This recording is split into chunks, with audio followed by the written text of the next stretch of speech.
name is Araya. I'm from Costa Rica and I'm an environmental specialist. 2010 is a key year for many of us who work in environmental issues because, as we know, Copenhagen did not deliver what we were expecting. In my particular case, I am committed to working on projects that rethink, rebuild, redesign trust, and in particular, very keen to bring together entrepreneurial, creative, honest people from countries that have 4 million people. Why 4 million?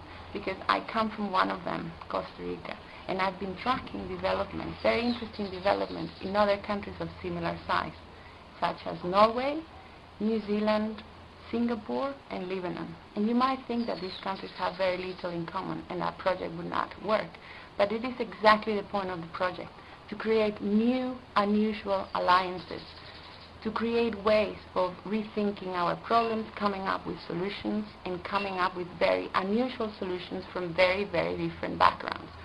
And in a way, this project also contributes to getting rid of this very obsolete North-South worldview that we have been observing in many, many of the negotiations, either on trade or on climate change.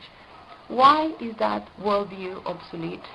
Because it is not accurate anymore, and because it's paralyzing and very disempowering.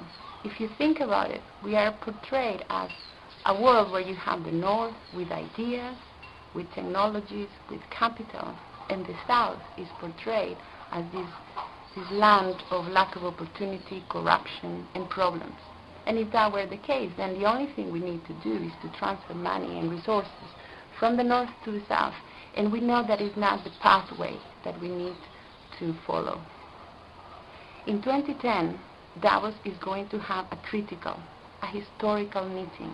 It is a place where we will have hundreds, if not thousands, of creative, entrepreneurial, leading minds, people who care about the state of the world from different backgrounds.